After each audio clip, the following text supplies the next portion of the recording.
주님이 나에게도 우리 모두에게도 말씀하셔서 새롭게 변화되는 역사가 있게 되기를 바랍니다.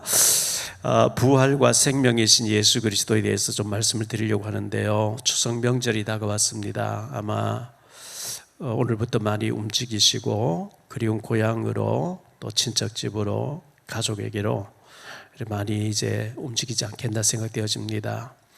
이 추석 명절은 더위도 지나갔고 추위도 오기 전에 좋은 날씨에 먹을 것이 풍성한 가을에 이제 추석 명절이잖아요. 그래서 더도 말고 덜도 말고 한가위와 같아라 이런 말들이 있는데 얼마나 좋은 계절의 명절, 고향과 친척, 가족을 만나고 친구를 만나는 좋은 계절인데요. 이렇게 좋은 명절에 그리운 가족들 만나서 음식을 나누고 정을 나누고 하는 게 너무나 좋은데 명절 지나고 난 뒤 이혼율이 그리 높다 그래요. 왜 그러죠? 가족들이 모여서 스트레스 받아서 그래요. 너무 화가 나고 그래서 이혼하는 사람들이 많이 높다고 하는데 우리 예수 믿는 가정은 절대로 그렇게 되어지지 않고 오히려 더 좋아지고 섬기고 복음화되어지고 이렇게 하는 그런 시간들이 되었으면 좋겠습니다. 누가복음 2장 41절로 51절에 보면 우리 예수님께서 명절에 예루살렘 가셨다가 그 가족들이 예수님이 놓쳐버린 장면이 나오죠.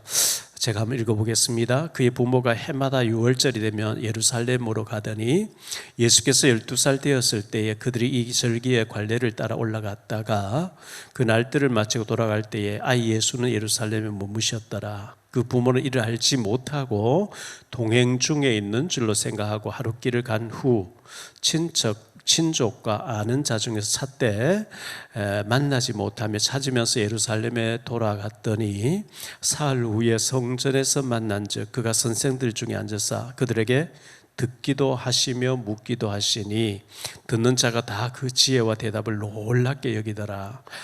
그의 부모가 보고 놀라며 그의 어머니를 이르되 아이야 어찌하여 우리에게 이렇게 하였느냐 보라 내 아버지와 내가 근심하여 너를 찾았노라.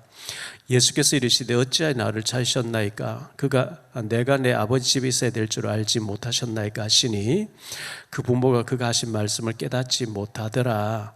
예수께서 함께 내려가서 나사렛에 이르러 순종하여 받드시더라.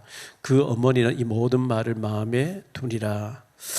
명절에 가족 만나고 친척 만나고 너무 이제 많은 얘기를 나누고 막 바쁘게 다니다 보니까 예수님을 놓쳐버린 거죠. 사흘 후에 예수님을 성전에서 만났다 했는데요. 그 사흘 동안 예수님은 식사를 어떻게 하셨을까? 저는 이제 혼자 생각해 봤거든요. 아마 선생들하고 랍비들하고 같이 이제 대화하면서 거기서 같이 이렇게 드시고 하셨지 않겠냐. 근데 하룻길 나사렛 사람들 같이 이제 전부 길을 가다 보니까 아마 동민들하고 같이 있겠지 하고 가다가 보니까 없어요. 그래서 막 찾고 예루살렘에 와서 성전에서 찾았다 그랬거든요. 우리가 명절에 들뜨고 또 이제 바쁘게 가족 친척들 만나고 여러 가지 인사하러 다니고 하다가 예수님을 놓쳐버리고 복음을 놓쳐버리고 은혜를 놓쳐버리고 그걸 어디서 회복해야 되느냐? 성전에서 회복했다. 그래서 잃어버리지 않도록 우리가 더 기도하고 더 겸손하게 더 성령 충만하게 이 명절을 보내야 되겠고요. 베드로전서 2장 9절에서 말씀합니다. 그러나 너희는 택하신 족속이요 왕같은 제사장들이요 거룩한 나라요 그의 소유가 된 백성이니 이는 너희를 어두운 데서 불러내어 그의 기이한 빛에 들어가게 하신 이의 아름다운 덕을 선포하게 하라 하심이라. 여러분들이 여러분 가문의 제사장이고 왕적이고 선자적인 그리스도의 삶직의 증인으로 하나님 우리를 부르셨기 때문에 눌리지 마시고 우리 집에는 너무 이제 유교적인 집안이고 막 예수 믿는 표를 내면 너무나 이제 곤란해지고 이런 그러지 말고 하나님께서 우리를 통해서 우리 가문을 살리려고 하는 거룩한 제사장으로 부르셨기 때문에 예의를 갖추고 또 인간적인 어떤 예의는 더 잘해야 되겠죠. 인사도 하고 용돈도 드리고 이런 건 더 잘하면서 그러나 담대하게 예수님을 전하는 우리가 되어야 됩니다. 눈썹 하는 데 갔더니만 그분의 형님 되신다고 하는 분이 올게 언니겠죠. 이분은 교회 나간 지 얼마 안 됐다는데 집안에서 장손으로서 난 더 이상 제사를 안 지내겠다. 내가 얼마나 그간 눌리고 시달리고 어려움 당한지 아냐. 미쳐버릴 것 같았는데 교회 나가서 예수님 만나고 예수님 믿고 난 뒤에 회복되어졌기 때문에 나는 더 이상 이 우상 숭배하지 않겠다. 좋으면 가져가서 해라. 이렇게 했다는데 이제 너무 이제 그간에 힘들었던 걸 쭉 이제 울면서 얘기하니까 가족들이 다 수긍을 하고 그래 이제 하지 마라. 그래 네 믿는 믿음 가서라. 이렇게 했다는데요. 이 가문에 이제 흑암이 꺾이는 거겠죠. 절대 그것만 안 돼 하던 집안인데 우리 남편도 그걸 인정하고 했다고 하는 건데 우리가 그 담대하게 이 복음을 얘기하고 가문을 복음하는 일에 우리가 쓰임 받도록 해야 되겠고요. 아직도 우리 부모님은 예수를 믿지 않기 때문에 제사를 지내야 된다 할 때 가서 그 아예 음식도 안 만들고 아예 막 안 가버리고 이러면 더 이제 화가 나니까 뭐 절만하지 마시고 가서 도와드리세요. 도와드리고 속으로 기도하고 그리고 언젠가 돌아올 것 생각하면서 더 잘 해드리고 이렇게 해서 가문 복음화 되도록 그렇게 하시기를 바랍니다. 오늘 첫 번째로 생각할 말씀은 나사로에게 일어났던 일에 대해서 좀 말씀드리고요. 두 번째는 살아있으나 실상은 죽은 자들에 대해서 얘기하고 세 번째는 부활과 생명 대신 예수 그리스도에 대해서 말씀드리려고 하는데 첫째, 나사로에게 일어났던 일입니다. 우리가 잘 아는 대로 나사로 사랑받던 나사로죠. 예수님의 사랑을 받던 나사로거든요. 가난한 집안이었고 부모님 안 계시고 3남매가 외롭게 사는 가정이었는데 예수님은 그들을 사랑했다고 말씀하고 있어요. 5절 말씀해 보니까요, 예수께서 본래 마르다와 그 동생과 나사로를 사랑하시더니, 마르다와 마리아, 그 동생은 마리아이죠. 마리아는 영적으로 굉장히 은혜 받는 사람이고 마르다는 봉사를 잘하는 사람이었거든요. 그리고 나사로를 사랑했다. 3절 말씀에도 이에 그 누이들이 예수께 사람을 보내어 이르되 주여 보시옵소서 사랑하시는 자가 병들었나이다 하니 했어요. 예수님이 사랑하셨어요. 그리고 11절 말씀 보면 이 말씀을 하신 후에 또 이르시되 우리 친구 나사로가 잠들었도다. 그러나 내가 깨우러 가노라. 친구라고 예수님께서 말씀했어요. 우리 친구 나사로가 병들었다, 잠들었다. 친구라고 한 친밀감을 예수님께서 이렇게 나타내셨습니다. 친밀감을 말씀했죠. 36절에 보면요, 이에 유대인들이 말하 보라 그를 얼마나 사랑하셨는가 하며 그래서요, 예수님이 너무나 이 삼남매를 사랑하셨고 주변 사람들이 다 이렇게 알 정도로 사랑하시고 친구가 되어주시고 친밀하게 가까이 지냈던 가정인데, 그런데 그 다음 생각할 말씀은 사랑하셨는데 왜 병들었는가? 그렇게 해서 예수님 사랑해 주시고 챙겨주시고 아껴주셨는데 왜 병들었냐? 근데 우리는 예수님 사랑받고 이러면 병도 안 들고 건강하고 근심된 일이 어려운 일 당하지 않아야 된다고 생각하는데 병이 들었어요. 1절 말씀 보니까요, 어떤 병자가 있으니 이는 마리아와 그 자매 마르다와의 마을 베다니에 산 나사로라 이렇게 말씀하고 있죠. 아마 평상시에 아팠으면 예수님 오셨을 때 예수님 여기 아파요 기도해 주세요 낫게 됐을 텐데 아마 예수님이 한동안 못 오시는 가운데 병이 들었던 것 같아요. 4절 말씀 보니까요, 예수께서 들으시고 이르시되 이 병은 죽을 병이 아니라 하나님의 영광을 위함이요 하나님의 아들이 이로 말미암아 영광을 받게 하려 함이라 하시더라. 우리가 예수 믿는 우리에게 일어나는 일들은 우리는 그 불행한 일, 어려운 일 안 좋아하지만 크게 봐서 하나님의 영광을 위해서 하나님이 계획하신 일이겠죠. 6절에 보니까요, 나사로가 병들었다 함을 들으시고 그 계시던 곳에서 이틀을 더 유하시고, 빨리 달려오셔서 치료해 주셨으면 죽지 않고 살고 나았고 할 텐데 이틀을 듣고도 이틀 동안 더 지체하고 빨리 안 오시는 거죠. 예수님은 더 큰 계획을 가지고 그렇게 했겠죠. 14절 15절입니다. 이에 예수께서 밝히 이르시되 나사로가 죽었느니라. 내가 거기 있지 아니한 것을 너희를 위하여 기뻐하노니 이는 너희로 믿게 하려 함이라. 그러나 그에게로 가자 하시니 이렇게 말씀하고 있어요. 죽었어요. 급성으로 죽었어요. 요즘 같으면 응급실로 달려갔고 중환자실로 달려가서 뭐 이렇게 응급처치를 하고 있을 텐데 2000년 전에는 그런 게 없었고 현대식 의료 기술도 없었고 하겠죠. 자, 죽었던 나사로가 살아났다 그랬어요. 예수님 말씀하시니까 죽은 나사로 살아났잖아요. 40절로 44절을 보겠습니다. 예수께서 이르시되 내 말이 네가 믿으면 하나님의 영광을 보리라 하지 아니하였느냐 하시니 돌을 옮겨 놓으니 예수께서 눈을 들어 우러러 보시고 이르시되 아버지여 내 말을 들으신 것을 감사하나이다. 항상 내 말을 들으시는 줄을 내가 알았나이다. 그러나 이 말씀하옵는 것은 둘러선 무리를 위함이니 곧 아버지께서 나를 보내신 것을 그들로 믿게 하려 함이니이다.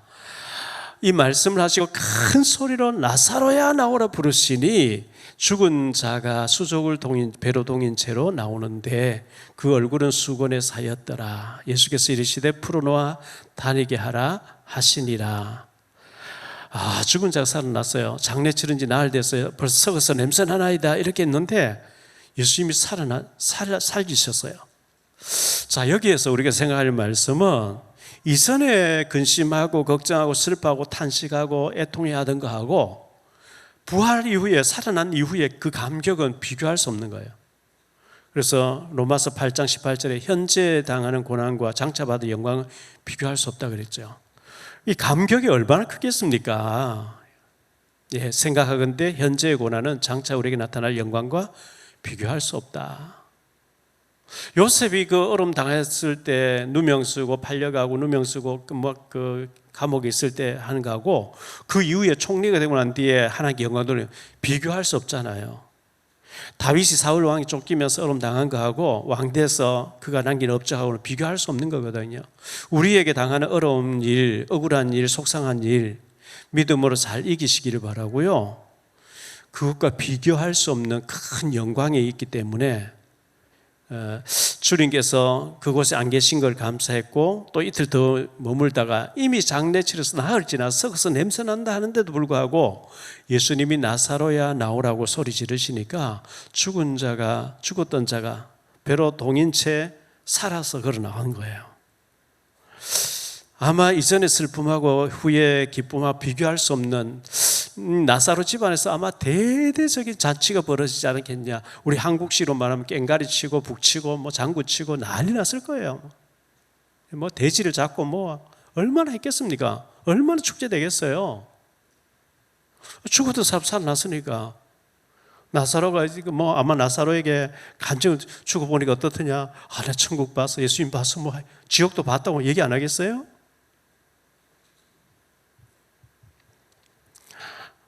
예수님이 이제 그 십자가 사건을 앞두시고 월요일날 예루살렘 입성하셔서 성전 개혁하시고 난 뒤에 베다니 마을에 오셔서 하룻밤 주무시게 되는데 그 베다니 마을에 문둥이 시몬, 나병 환자 시몬이라는 사람 집에서 계셨거든요. 아마 시몬도 치유받았겠지요. 잔치를 열었어요. 그 마리아가 얼마나 그 예수님 은혜 감사한지 오빠를 살려주고 너무 감사해서 지극히 비싼 향유를 예수님 발에 붓고 자기 머리털로 닦아드렸다 했잖아요. 그리고 난 뒤에 요한복음 12장 이제 한 장 넘어가서 보면요, 9절로 11절인데요. 유대인의 큰 무리가 예수께서 여기 계신 줄 알고 오니 이는 예수만 보기 위함이 아니요 죽은 자 가운데서 살리신 나사로도 보려 함이러라. 대제사장들이 나사로까지 죽이려고 모의하니 나사로 때문에 많은 유대인이 가서 예수를 믿으더라. 나사로 살아난 거, 나사로 간증을 통해서 많은 사람들이 예수를 믿기 시작한 거예요. 하나님께 그 영광들, 예수님 진짜 부활의 주님 맞구나, 진짜 메시아 맞구나. 나사로 때문에 많은 사람들이 예수를 믿게 됐다. 이게 하나님 영광 받으신 하나님 계획 있는, 죽을 병이 아니고 하나님 계획, 영광을 받으시기 위한 하나님 계획 있는 병이라 했던 말씀이 성취되는 거죠. 두 번째로 생각할 말씀인데요, 살아있으나 실상은 죽은 자들. 육신적으로 살아있는데 멀쩡한데 영적으로 완전 죽은 시체와 같은, 살아있으나 실상은 죽은 자들이 우리 주변에 너무 많이 있죠. 자, 그 중에서도 성경은 이렇게 말씀합니다. 향락을 좋아하는 자들. 쾌락을 좋아하는 자들은 살아있으나 죽은 자라 이렇게 말씀하고 있거든요. 디모데전서 5장 6절입니다. 향락을 좋아하는 자는 살았으나 죽었느니라. 그 향락을 좋아하는 사람 얘기가 누가복음 16장 19절로 31절에 부자와 나사로가 나오거든요. 그 부자는 자색 옷과 고운 베옷을 입고 대저택에 살면서 날마다 연락했다. 날마다 기생 파티를 하는 거죠. 제가 엘비스 프레슬리 책을 읽어보니까요, 엘비스 프레슬리가 로큰롤 그 황제라 그랬어요. 얼마나 인기가 있는지요. 그 남진이란 가수가 님과 함께 막 그 노래 부를 때요, 미국 가서 엘비스 프레슬리 보고 흉내 냈잖아요. 그 옷 의상이라든지 춤추는 거 흉내 냈잖아요. 그 엘비스 프레슬리가 그렇게 인기가 많은데 그 인기 가지고는 채워지지 않는 거죠. 무대에서 밖에 내려가서는 하루 저녁에 몇 명의 여자들하고 같이 동침하면서 마약하고 이렇게 한 거예요. 갑자기 죽는 거죠. 채워지지 않는 거죠. 향락. 누가복음 16장은 부자가 날마다 연락하면서 화롭게 잔치를 열고, 근데 그 집 대문간에 나사로는 헌대를 하려며 그 개들이 와서 핥아 주고, 죽고 난 뒤에는 지옥에서 유황불 속에서 물 한 방울 보내달라고 소리 지르잖아요. 그래서 향락을 좋아하는 자는 살았으나 죽었느니라 성경이 이렇게 말씀하고 있거든요. 우리 주변에 보면 향락 업소들이 얼마나 많은지 몰라요. 전부 불 번쩍번쩍하고요. 그 술집거리 가보면 막 여자들 나체 사진 비슷한 걸 가지고 막 불러라고 막 여지다시 돌리고 하는 거 보면 얼마나 타락되어 있는지, 얼마나 향락 업소가 많이 있는지. 그 향락, 술과 여자와 타락, 거기서 막 마약이 막 확산되고 막 하잖아요.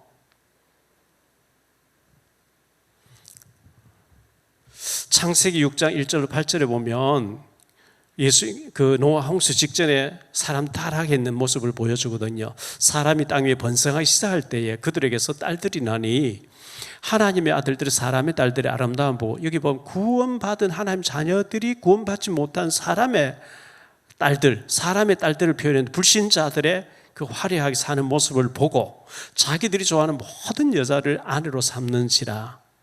여호와께서 이르시되 나의 영이 영원히 사람과 함께하지 아니하리니 이는 그들이 육신이 됨이라. 그러나 그들의 날은 120년이 되리라 하시니라. 당시에 땅에는 네피림이 있었고 그 후에도 하나님의 아들들이 사람의 딸들에게로 들어와 자식을 낳았으니 그들은 용사라 고대의 명성이 있는 사람들이더라.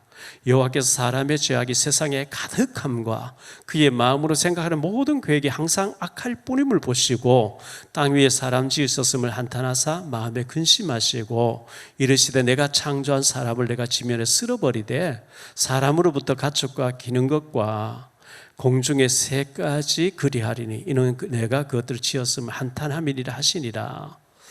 그러나 노아는 여호와께 은혜를 입었더라.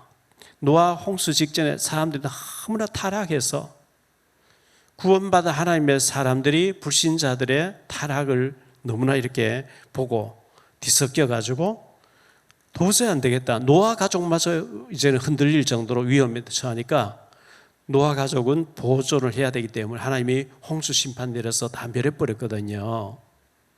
창세기 19장 5절에 보니까요, 롯을 부르고 그에게 이르되 오늘 밤에 네게 온 사람들이 어디 있느냐 이끌어내라. 우리가 그들을 상관하리라.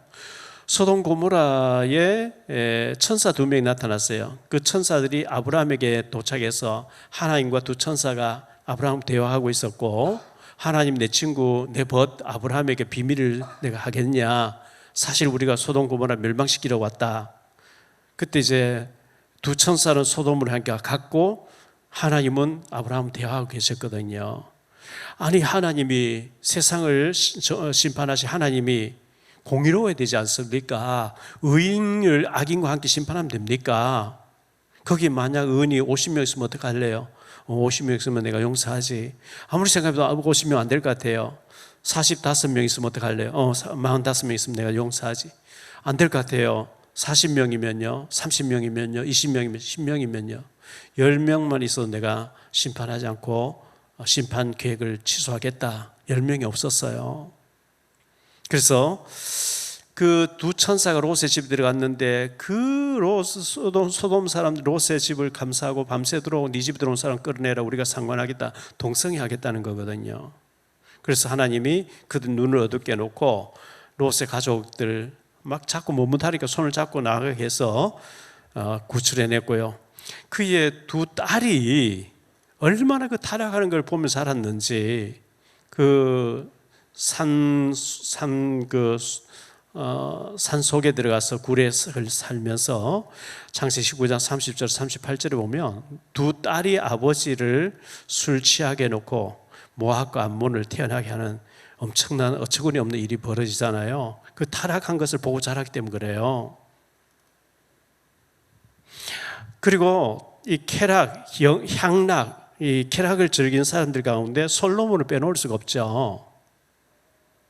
솔로몬은 가장 부귀영화를 누렸고 그물 시냇가의 돌같이 흔하게 부귀영화를 하나님 크게 달하게 축복을 주셨는데 그것을 하나님의 영광을 위해서 복음 전하는 일로 선교하는 일로 외국 원수들을 만나서 하나님 자랑하는 일로 삼아야 되는데 그렇게 하지 않았어요. 쾌락으로 바꾸었어요. 그래서 열왕기상 11장 3절 4절에 보니까 이렇게 말씀하죠. 왕은 솔로몬 왕이죠. 후궁이 700명이요 첩이 300명이라. 그의 여인들이 왕의 마음을 돌아서게 하였더라. 솔로몬의 나이가 많을 때에 그의 여인들이 그의 마음을 돌려 다른 신들을 따르게 하였으므로 왕의 마음이 그의 아버지 다윗의 마음 같지 아니하여 그의 하나님 여호와 앞에 온전하지 못하였으니. 그래서 남북으로 나라가 이스라엘 나라 그의 아들 르호보암 시대에 가서 남북으로 갈라져서 이 같은 민족이 서로 싸우는 거예요. 지금 우리 대한민국과 똑같이 나라가 갈라졌는데 그 원인 제공이 솔로몬이거든요. 향락을 쾌락을 줬다가 솔로몬은 마쳤어요. 자, 이렇게 향락을 좋아하는 사람들, 살았다 하는 이름은 가졌으나 죽은 자들이다. 살았다 하나 사실은 죽은 자라고 말씀하고 있어요. 계시록 3장 1절로 3절에 4대 교회에 나타나신 주님은 어떻게 진단하시느냐니까요. 4대 교회의 사자에게 목회자에게 편지하라. 하나님의 7 영과 7 별을 가지신 이가 이르시되 내가 네 행위를 아노니 네가 살았다는 이름은 가졌으나 죽은 자로다. 너는 일깨어 그 남은 바 죽게 된 것을 굳건하게 하라. 내 하나님 앞에 내 행위에 온전한 것을 찾지 못하였노니 그러므로 내가 이를 어떻게 받았으며 어떻게 들었는지 생각하고 지켜 회개하라. 만일 일깨지 아니하면 회개하지 아니하면 내가 도둑같이 이르리니 어느 때에 네게 이르는지 내가 알지 못하리라.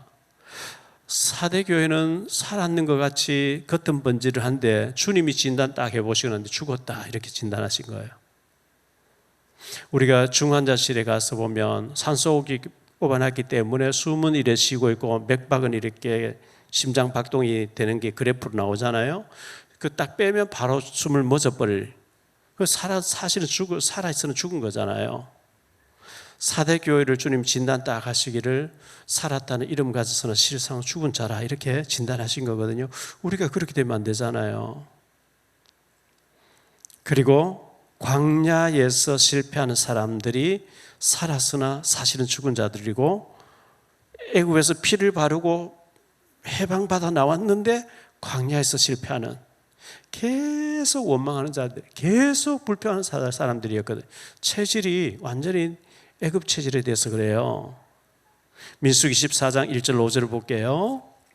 온 회중이 여호수아 갈렙과 그 12명의 정탐꾼들이 돌아와서 보고하는 걸 듣고 난 뒤에 한 사람 빠져 온 회중이 소리를 높여 부르짖으며 백성이 밤새도록 통곡하였더라.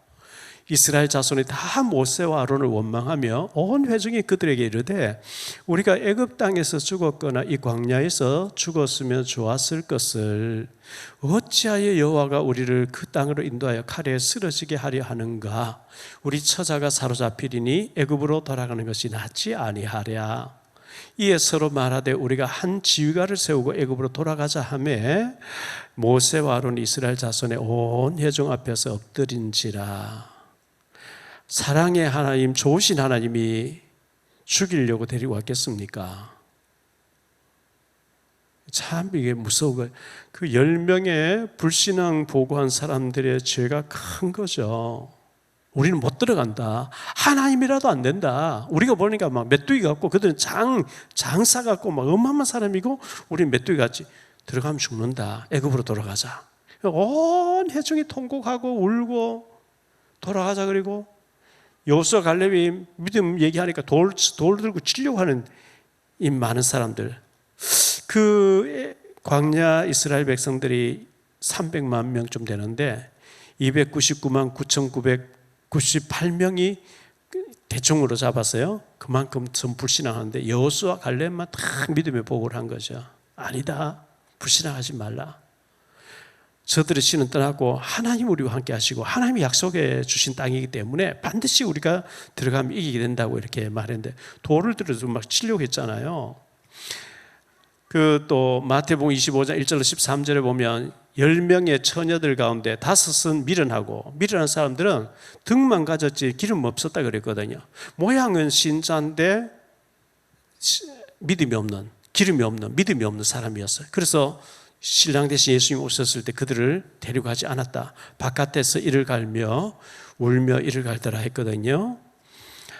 예수님이 실제로 내 속에 주인으로 계시지 않는 자들, 모양은 신자인데 불신앙하는 사람들이죠. 이렇게 되면 우리는 실패합니다.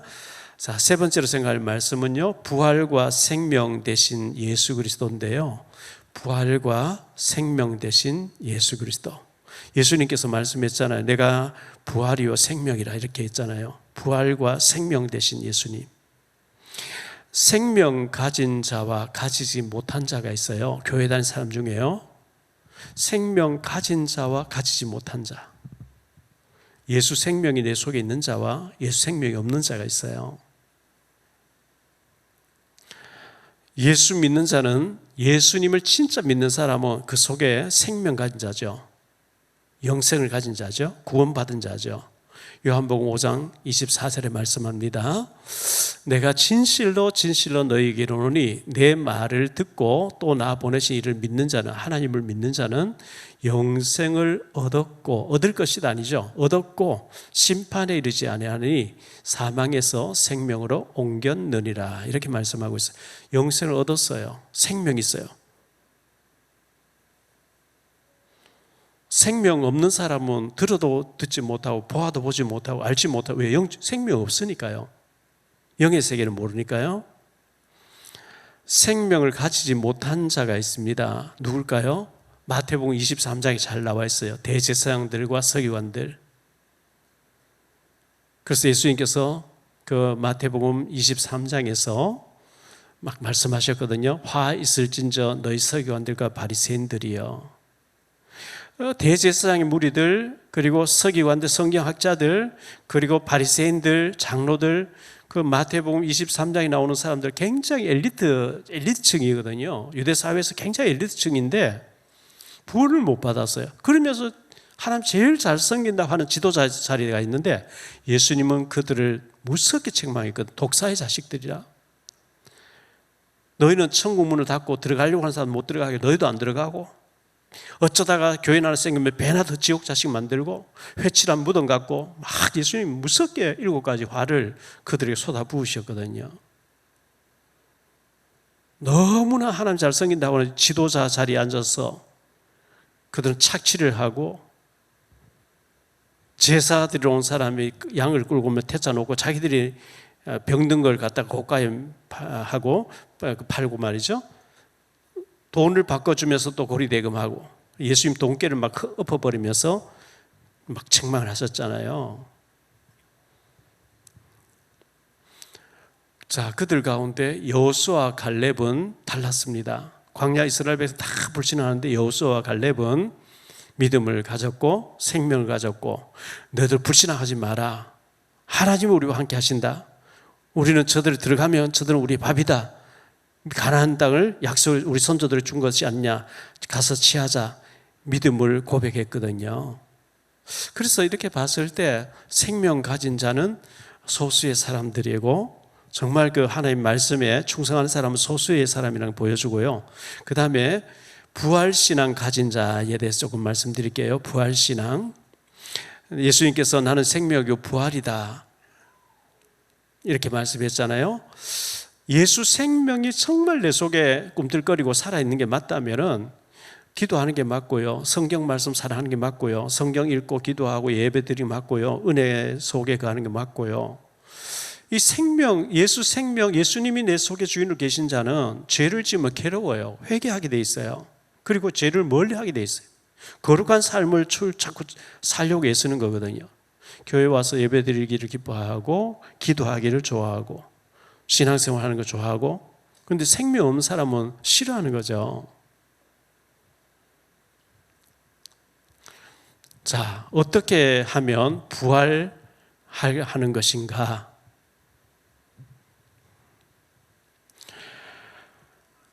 무리가 되지 말아야 되죠. 성경에 보면 무리가 나오면 제자가 나오고 제자가 나오면 무리가 나와요. 항상 그렇게 나와요. 무리는 다수고 제자는 소수고 항상 그렇게 나오는데, 우리는 무리가 되지 않아야 됩니다. 제자가 되려고 해야 됩니다. 예수님께서 제자들을 부르셨고 승천하실 때 하늘과 땅의 모든 권세를 내게 주셨으니 너희는 가서 모든 민족을 제자로 삼아서 아버지 아들과 성령 이름 세례를 베풀고 내가 너에게 분부한 모든 것을 가르쳐 지키게 하라. 볼지어다 내가 세상 끝날까지 너희와 항상 함께 있으리라. 제자를 삼으라 그랬지 무리가 되어서 무리 속에 같이 놀아라 이렇게 하지 않았거든요. 우리가 제자가 돼야 돼요. 그래서 여러분들이 힘들고 할 때 어려울 때마다 주님 제가 제자가 맞습니까? 제자는 주님 바라보고 뭐 세상 얘기에 사람들 보고 흔들리고 이런 그 제자가 아니에요. 제자는 모든 것을 버려두고 예수를 따랐다 그랬잖아요.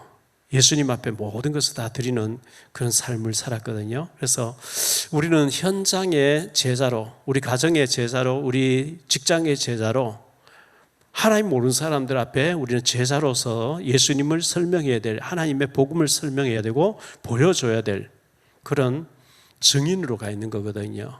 파수꾼으로 가 있는 거예요. 현장의 파수꾼으로. 그래서 이사야서 62장 6절에 보면 예루살렘이여 내가 너의 성벽 위에 파수꾼을 세우고 그들로 하여금 주야로 계속 잠잠하지 않게 하였느니라.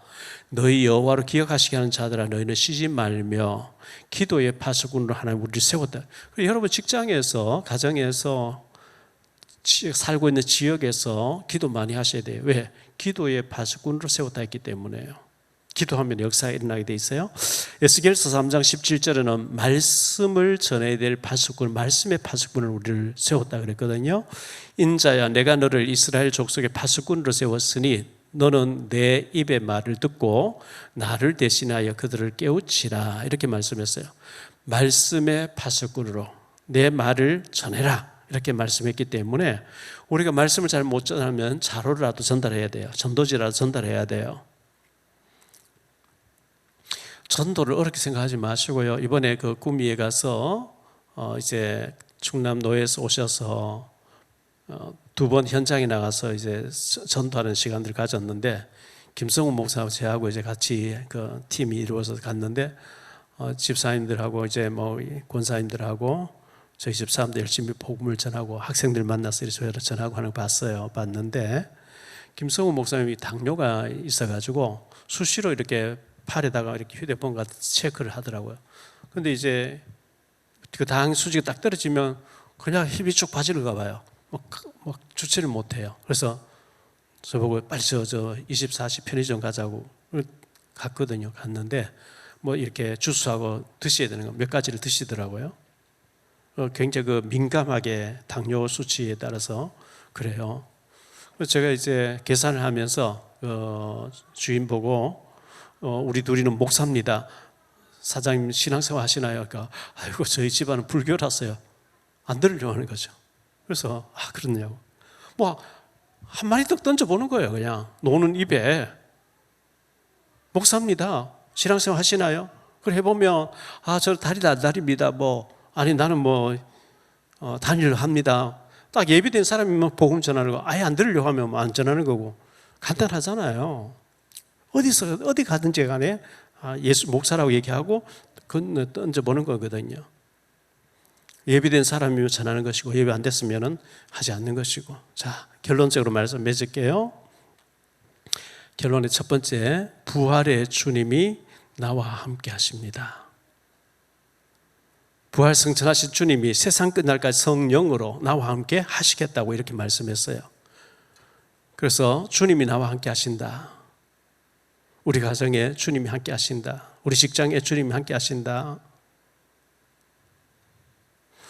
이 주님을 모신 자가 인상 쓰고 너무 막 짜증 많이 내면서 험악한 인상을 쓰고 있으면 아니죠. 주님의 사람이 아니잖아요. 저 사람 보니까 힘이 빠졌다가도 생기가 돌아나. 저 사람 말에는 아주 힘이 있어. 생기가 막 돌아야 되는 거죠. 에너지를 공급하는 사람 같이 되어야 되거든요. 생명이 넘쳐나야 돼요. 주변 사람들이 저 사람 뭔가 다른 것 같다. 알고 보니까 예수 믿는 사람이다. 저 사람하고는 정말 상담을 해보고 싶다. 이래 되어야 되거든요. 두 번째로 슬픔이 변해서 감격으로 바뀌어졌어요.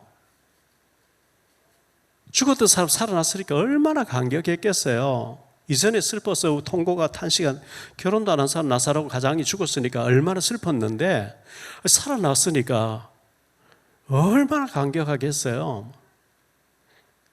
그 베다니 사람들 막 다 모여서 계속 축제했을 것 같아요. 예루살렘에서도 막 많은 사람 와서 보고 나사로를 보기 위해서 왔다 그랬잖아요. 12장에 보면요.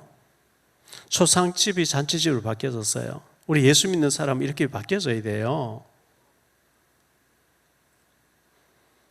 슬픔이 변해서 축제가 되어지고 감격이 되어지고 눈물이 감사로 바뀌어지고요. 절망이 소망으로 바뀌었잖아요. 세 번째, 많은 사람이 예수를 믿게 되는 원인 제공자가 나사로였다 이렇게 말씀하고 있어요. 방금 우리가 봤던 12장 9절로 11절에 보면 그렇게 말씀하고 있어요. 유대인들의 큰 무리가 예수께서 여기 계신 줄 알고 오니 이는 예수만 보기 위함이 아니요 죽은 자 가운데서 살리신 나사로도 보려 함이더라. 대제사장들이 나사로까지 죽이려고 모의하니 나사로 때문에 많은 유대인이 가서 예수를 믿음이더라. 나사로 때문에 많은 유대인이 진짜 예수님이 그리스도 맞구나, 정말 하나님의 아들 맞구나, 많은 사람이 믿게 됐다 이렇게 말씀하고 있어요. 우리 때문에 우리 주변에 많은 사람이 예수 믿게 되는 그런 나사로 같은 역할을 우리가 하게 되길 바라고요. 왜냐? 그 예수님이 어제나 오늘 영원토록 변함없이 나에게 주님이시고 나에게 생명을 주셨고 나와 함께 하시기 때문에 그렇습니다.